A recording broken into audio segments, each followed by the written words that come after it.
Welcome to Raising Scholars, an educational podcast brought to you by the Lake Havasu Unified School District in partnership with Shawn, Lawless, and 32 Bravo Media. This is a podcast designed for families to hear all about the mission and vision of learning which is being carried out at LHUSD for the academic and social-emotional growth of students in our district. It's also a place to share tips, tools, advice, and reflections on how our schools, families, and community can help our students learn to make the most of their potential in their K-12 learning experience.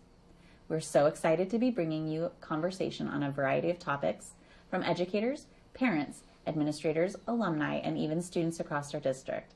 Our goal for you each time is to leave with a little bit more knowledge on how to help your students be successful. So let's dive on in together. Our next speaker, Dustin Zampogna, currently serves as Vice Principal and Athletic Director at Lake Havasu High School. He's been in education for 13 years and started his career teaching science at the middle school and physical education at the elementary level as well. He then moved to the high school in 2015 and eventually applied for the Vice Principal position at LHHS in 2018. He served as the VP and Athletic Director now for 4 years, and he wears many hats for the students and staff at LHHS. He obtained his National Board Certification in 2016, recently renewing his certification this year as an administrator. Dustin has a beautiful family of 4, including his wife Courtney, who is also a teacher at Starline. His 2 daughters keep him busy as well, as they spend a great deal of time together at school events and supporting our students and our community. Dustin is a dedicated educator, and he's always committed to supporting our students. He understands the importance of both academic and extracurricular programs, which is why we wanted to speak with him and his students today. We're excited to hear from them all. Our first student guest, Celeste Switzer, has been in Lake Havasu City as a student for the past 14 years, attending Smoke Tree Elementary, Thunderbolt Middle School, and is now a senior at LHHS, ready to graduate and head to Northern Arizona University to pursue a career in athletic training. She's an honor student and plays sports such as basketball and track, is a member of the National Honor Society, and past member of the Future Business Leaders of America. Our second guest, Palayo Garcia, was born in Lake Havasu and has been in our district for the past 17 years. He attended both Smoke Tree and Starling Elementaries, Thunderbolt Middle School, and is also a senior at LHHS, getting ready to graduate and move on to Grand Canyon University to pursue a career in engineering. He's involved in many clubs, including National Honor Society, Student Council, and Math Club, and is a former Interact member as well. He also participates in sports such as soccer and tennis as well. We look forward to hearing them all today on our podcast. So Dustin, Jesse, Celeste, welcome.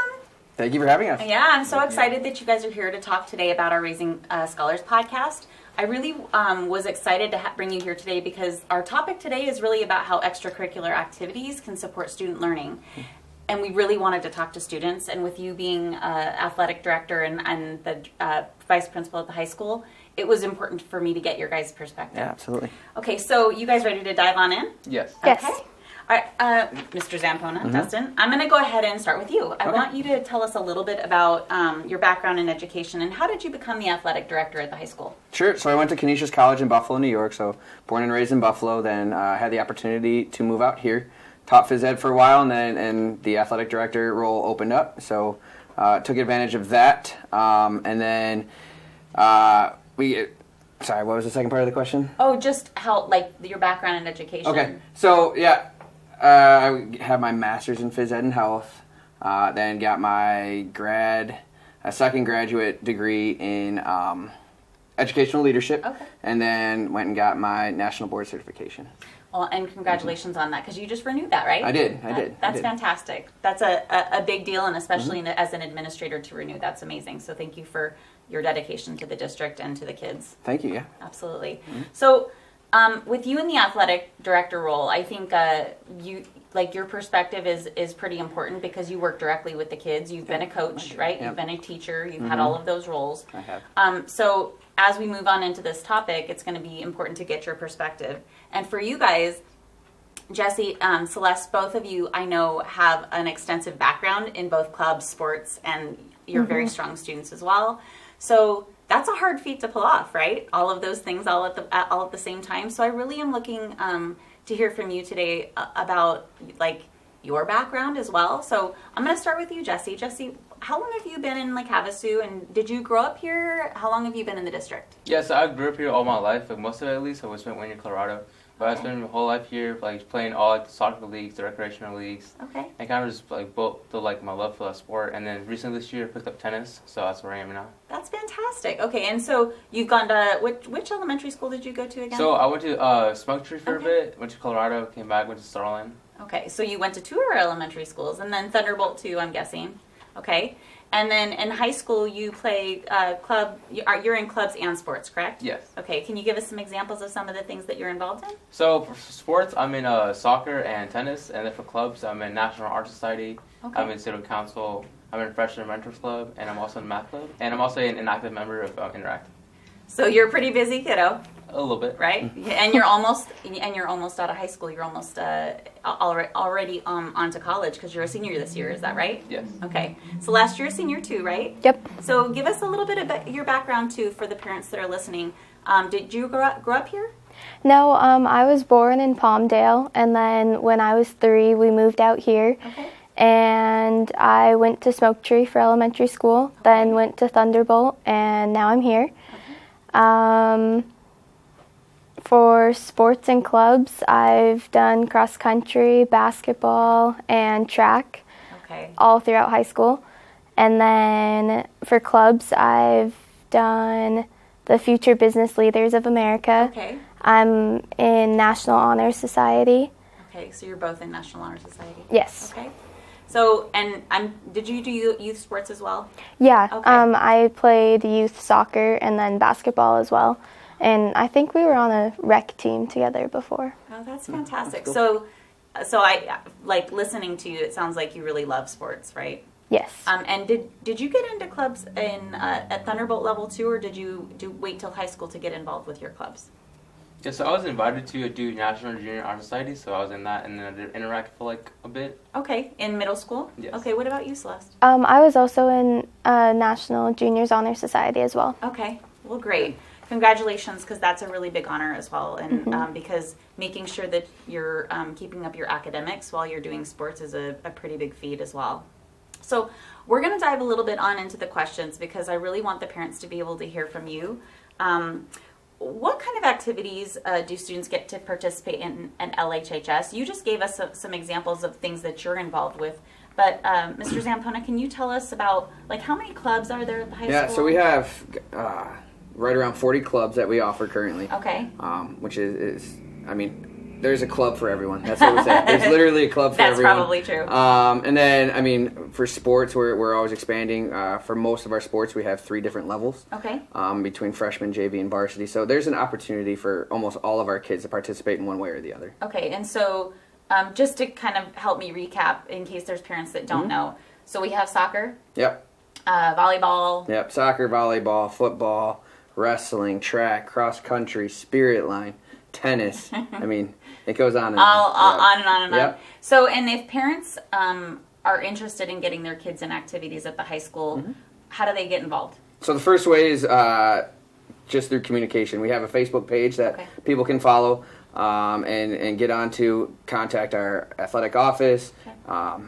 Word of mouth is really the best way, but there's also, I mean, we're in constant communication with the rec leagues in town, working with the rec coaches and the organizers of the rec leagues. So the easiest way is just come on in or give us a call and we'll get you set up. Okay, and so I'm also a Thunderbolt parent, right? Absolutely. So thinking from a Thunderbolt parent standpoint, if they have a student that's coming from 8th grade moving into the high school, do they sign up for athletics? Yep. So what a lot of our coaches do is they'll go down towards the end of their 8th grade year. We set up meetings over at Thunderbolt that just educate them. I know like our football program, they set up a whole parent meeting just to inform them of our summer workouts. And the nice thing is in the state of Arizona, once they are done with 8th grade and they're planning on coming to the high school, they can start our summer workouts right before they even become a true freshman.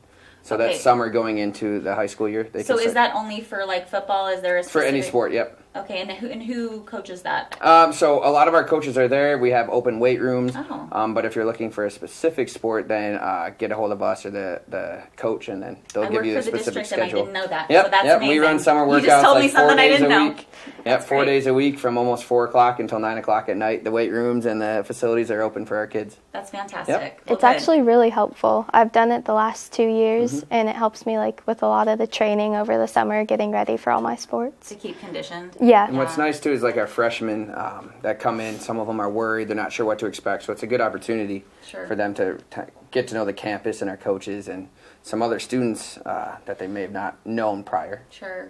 So if there's a sport that somebody might be playing or might want to play in high school that wasn't included at a younger level, do they need to be involved in youth rec sports? No, not at all. Before they get to high school? No, so soccer is a perfect example. We don't Okay. have soccer at Thunderbolt right now. Right.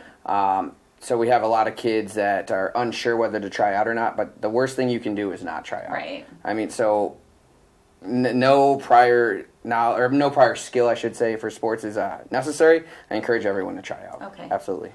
So you guys have given me some examples. We talked a little bit about like the fact that you guys have to keep up with your academics, right? When you're trying to keep up with all these things. And do you two have jobs too, or is it are you just involved in sports and clubs and then academics? I know some people do it all. So do you have a job as well? Yeah, I have a job. Okay. Do you mind me telling me where you work? So I was working at McDonald's. I'm just simply cashier. So I just Okay. do some back drives. Simple work. So job, clubs, sports, academics. You're a busy man. That's pretty cool. And are you working at this point, or are you? No, Okay. I'm focusing on sports right now. That's fantastic as well.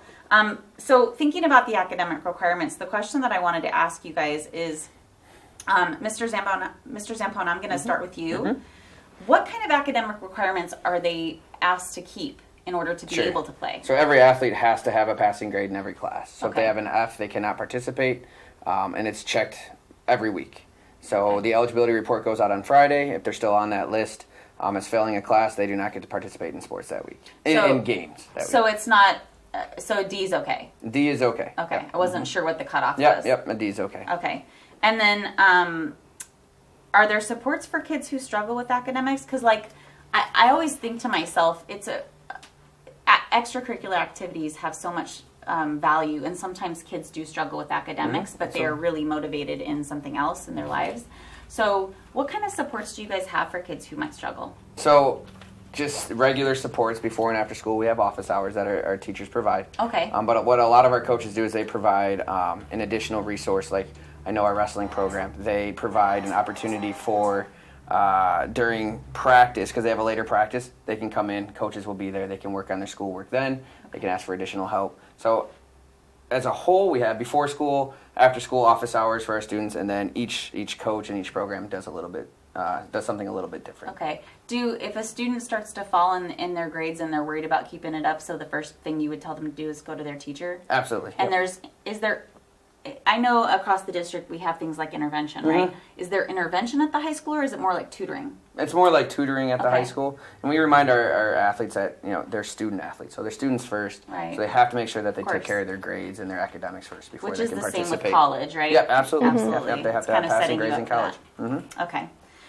So I got a little bit of statistics here because I wanted to really dig in. So the Department of Education states that research shows that participation in extracurricular activities helps students feel more engaged, right? This is on the Department of Education website. Yeah. This also says that they're less likely to drop out of classes. So do you guys agree with this? And I'm specifically talking to you as students right now. Do your extracurricular activities help motivate you to do better in your classes? How do you feel about that? I would agree with that because if I'm failing a class, I can't play sports. So I know I need to keep my grades up to ensure that I can continue doing sports. Sure. And then the part about engagement that you said, all of my best friends and like all my friendships I've gotten have been from sports. Okay. Like the closest people I know are from all the sports I've done. Like we keep our relationships after the season, and it just really helps me engage in like the high school experience. Well, and I would imagine that if you have friends that are having to worry about keeping their grades up as well, because they're in sports and things like that, that you're all motivated to keep your grades up. Yeah. Would that be okay? What about you, Jesse? What do you It think? kind of what she was saying, like, if you're failing class and you can't play sports, it's like a double whammy. Like, you just feel extra pressure on yourself. Yeah. So the best way to alleviate that is just just go, do your work, and then like practice in sports. It's like I tell like incoming freshmen, I tell them this is a place where you just have your peace. Okay, so you can take your mind off school, off everything that's stressing you out. This is where you have fun. That's one of sports is just have fun. Not to worry about anything. Absolutely, and I love that. Our high school has so many options to choose from. I love that you guys are honestly fully engaging in the process. I'm so proud of you for putting yourself out there in so many ways. This is it's so cool for me to hear from students of ours that are so fully engaged in the actual academic life of a student. And like Celeste said, it's the high school experience. The more you put into it, the more you're going to get out of it. Oh, we have something for everybody, so if they put it, they're going to get out of it what they put into it. Well, and it's the same for college. So so next year when you're headed out, it's exactly the same. Okay, so just a couple more. So how does involvement in sports, clubs, band, choir, etc. help students improve in their own personal growth? I thought that was kind of an interesting way to look at it. How do you feel like your involvement in National Honor Society and soccer and all of these other things that you do outside of your academics, how do you feel like they've contributed to the fact that how you've grown as a person? So kind of what Celeste was saying, like friendships. Like I don't even know how most people I would know today if I didn't play any sports, if I didn't kick a ball or anything. Okay. But something else is like conduct. How do you code? Like how do you portray yourself? How do you control yourself? Yeah. How do you act? Because like now that I'm in Honor Society, now I'm in student government, and now I play soccer. I'm like things that I would like think in my head when I was a little kid. Like I can't be doing those things. Like I'm like now I'm like an important figure at the school, and now I have to put myself to a higher expectation, higher regard. Because how I conduct myself not only as a student, but like now like as a man. I think you could also say like what you're talking about as like being a leader, kind of like with sports. Like I'm the team captain, so I have to like lead everyone by example. And then also with National Honor Society, like he was talking about, we're held to a higher standard. So that just helps me grow personally. And then with sports, it helps me a lot with like being motivated to do things and just working on like my dedication and making sure I do everything like all out. So what I can tell you is that listening to the two of you, it inspires me quite a bit. I'm super proud of just the two of you as individuals, and I completely agree with you. I feel like there's so much that those extracurriculars offer, and I'm glad to see that it's benefited the two of you in so many ways. Do you have anything to add to what they said? No, I'm just extremely proud of I them know. too. Their I can answers see you are beaming phenomenal. at them right now. I know. It's awesome. He's a proud principal I right am. now. I am. All right, just a couple more before we go into rapid fire. So what kind of leadership skills, you kind of just like hit the head on a couple of them, but what kind of leadership skills do students learn from team sports or even club involvement? Can you give some examples of maybe some specific leadership skills that you've gained from it? You said motivation, but and you said that you're also the leader of you're the team leader, right? Yeah. So how did you end up getting into that team leader role? Like, what kind of skills did you obtain through this that have gotten you into that team leader role? So pretty much it was my dedication and like my motivation, always being there at all the practices and always doing the workouts completely. Like during cross country, that was the first sport that I got team captain as, because my coach like saw how much work I was putting into it. So then I started leading practices, leading stretches, making sure everyone was doing what they were supposed to be doing. And it really taught me a lot on like making sure to be accountable and always do what I'm supposed to be doing, because people are always watching me and looking up towards me. Yeah. As you were speaking, the word accountability popped into my head, and I was like, accountability is exactly what you learned. That's amazing. What about you, Jesse? So for me, it's like composure and professionalism. Okay. So I was like how she's in practices, it's like how you like conduct yourself, how do you regard yourself as a player. Like if you're just like doing the practices lightly, not really putting it to your full like potential, full extent, you're not gonna get anything out of it. And just being like professional person, like respecting your teammates, respecting your coaches. For example, when we go to courtside and travel, we get so many compliments from like the workers. Like, oh, I have heard that. There are 40 like high schoolers in this McDonald's, all packed, and it's no mess, no nothing. It's all polite young men. Well, yeah. And that's a wonderful compliment. And Yeah. it's, like, sorry. No, you should feel proud, because yes, those particular examples that you just gave are such shining examples of the types of things that your coaches, your principals, like the people that are working to coach you and teach you every day. You just listed all the things that they hope to get out of this process for you. Yeah. So this is why Mr. Zampogna is smiling so big at you right now, because you are literally a success story. We also have like great sportsmanship, like with all of our sports. Like for basketball, we just got a sportsmanship award. Really? Because we always keep our heads up throughout the season. We haven't had the best season at all, but we always keep our head up, and we were just awarded for 4A at the championship game for our sportsmanship. It's not always about winning; it's about pushing forward, right? Yeah. It's about keeping your head up. Process. Absolutely. Yeah. Absolutely. Okay, so last question. This kind of goes back to all the things that you juggle every day, right? You just told me all the things that you're doing, which are so amazing. But sometimes it can be difficult to balance it all, right? There's a lot of pressure on a student's backs sometimes, trying to make sure that they can keep up with academics and their club, the things that they want to do, the things that they need to do, right? All of those things, even for adults, can sometimes be hard to balance. So how do you feel like you balance it? And the last part of the question is, what advice would you have to someone who wants to get involved in clubs or sports, but they're just not sure how they can figure all of that out?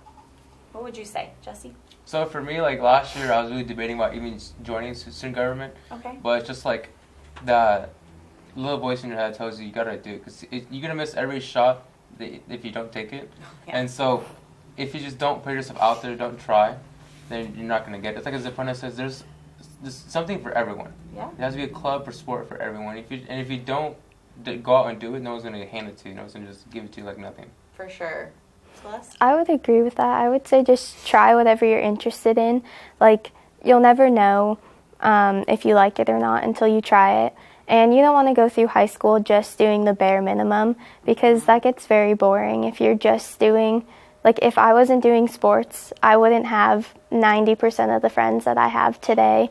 I wouldn't have had those friendships or had those great memories from bus rides, sports, all of that combined. It's good memory. So, yeah, definitely do it and work on your time management skills, because we're both in honors classes, sports, clubs. So it gets busy, but you just have to manage your time. Don't procrastinate on stuff. That's probably the best advice you could give. So do you prioritize your homework at home, on the bus? Like, what does that look like for you? Are you able to get it all done, or do you have to make sure that you're staying up late? I don't know what that looks like for you right now. This year it's been easier being a senior because we get out earlier, so I have more time to do my homework, like before practice or after practice. But I'd say last year it was pretty tough. I'd be staying up pretty late after practices and everything, making sure all my classes were all done for. Yeah, it's just the same thing I started like I was a senior, not only because like I have more time, I just like more experience of like knowing when I could do my homework, and like if you're trying to do homework on like a bummy bus ride, it's not gonna work out. Yeah. So usually, like once I arrive at like the venue, then I sit down for like 2 hours, do my homework, and I just don't worry about it. Just go on the bus, go home, and just sleep. Well, it's like shit. Last year's a little tough with more classes, but it's just knowing how to just manage your time and manage your priorities. It's like sometimes I'll be awake at 1 a.m. and be like, do I need to study for my test? Or just go to sleep and just risk failing the test. And I'll just be up for another hour studying, making sure I get a good grade so I can keep playing and I can stay eligible to play. So you just listed another pretty important leadership skill. Time management is one thing that we all need, right? Mm-hmm. Hey, you guys have been so amazing. Mr. Zampogna, is there anything else? They're good. I'm super proud of them and all of our athletes. I mean, it's not easy to be an athlete at our high school. The amount of travel that they have, and that's one of the biggest changes is growing up here, you're used to playing the river schools. Yeah. But, I mean, our conferences are down in Phoenix now. So they're on the bus 3-4 hours one way. Yeah. So just balancing everything is just, it takes commitment, it takes leadership qualities. It takes everything to be an athlete, and I'm really proud of all of our athletes that maintain their grades and are part of our programs. Absolutely, and those programs obviously are developing leaders that are headed off to college and future success stories, right? Mm-hmm. Okay, so we're going to have some fun now. We're going to go through something called rapid fire. So I'm going to kind of throw some questions your way. These are much easier and much more fun. So what is your favorite thing about LHHS? I'm going to start with you, Celeste. My favorite thing is all of the friends that I've made. Okay. Reminds me of school spirit. Like when it's game days, spirit days, people go all out. Yeah, absolutely. Our students. Our students. Yep. I agree. I agree with yours. Mm-hmm. Okay. What is one thing you would tell your 10-year-old self now to give them perspective? Be more confident. Like, don't, I always like second guess what I'm going to do, so I need to like work on being more out there and being open to all of the opportunities. That's really good advice. Yeah, for me, it's just, I come she's being confident, and just be confident and just be you. Like, don't let peer pressure to get to you, and just be who you are. Don't forget like who you are and what you've grown to be. And try everything. But don't be afraid. Try everything. That's, like, you guys are giving really good advice. Okay, favorite subject and worst subject, go. PE, and math is my worst subject. Okay. Yeah. We have a lot in common. Yeah. My favorite is math, and my least favorite is English, because I love how simple things are. There's one answer, step-by-step formula on how to get that answer. Okay. I would agree with that. With math, I like having the exact, like, one way to do things. Precise. Yeah, if we weren't talking about core classes, then PE would be my favorite as well. My least favorite is history. I hope you don't feel like that forever. I know. I like history. I like Now history that we're too. older, I know. learning more about history Yep. becomes something much more important. Okay, a couple more. What is your biggest goal after high school? This will go just to the kids. Yeah. My biggest goal after high school is just being successful, just accomplishing the dreams that little me wanted to do when I was younger. And what were those dreams?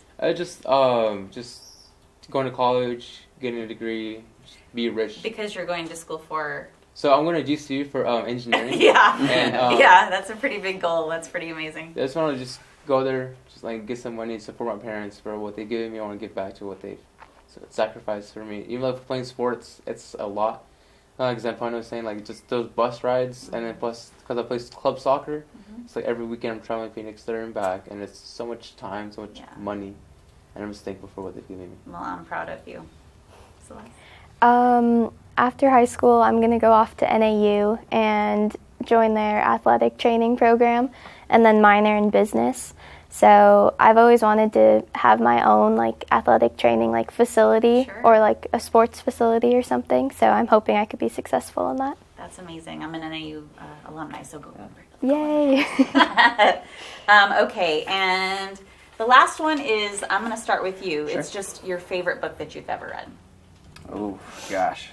Start with Celeste. Go back there. Don't put me on the spot. Sorry. Can you remember one from when you were a kid that you really loved? When I was a kid, I really liked the Diary of a Wimpy Kid stories. Those are really, yeah. Okay, Jesse? Oh, mine's a little like gruesome. Mine's Night by LHUSD. Okay. His autobiography. Yeah. I love how explicit and like open it was. It didn't sugarcoat anything that happened over there. Just how open and realistic it was, and I just enjoyed it. For whatever, I don't know if I'm going to top that. For whatever reason, The Giver is popping up into my head. Oh, yeah. So, yeah. That's a really great book as well. That one's, yeah. So I can't tell you how much of a joy it's been today to spend more time with you. I'm so excited to be able to learn more about you and to cheer you on. I'll be doing that from here on out. And Mr. Zampogna, thank you for all you do. Thank you for having us. It's clear the relationships that you have with your kids, Yeah. and I'm so thankful for the way that you support them and the team over at the high school. Really, I truly. appreciate that. Yeah, of course. So thanks again for being here today. Thank you. Thank you. We want to take the time today to thank you and Shawn Lawless from 32 Bravo Media for helping make our Raising Scholars broadcast a reality. You can tune into this or any new episode at our LHUSD website on the communications page, on our LHUSD Facebook page, our YouTube channel, or linked into our quarterly newsletters. Don't forget to tune into our next episode. We can't wait to see you there, because at the end of the day, the most important and overwhelming key to a child's success is the positive involvement of their parents. Awesome.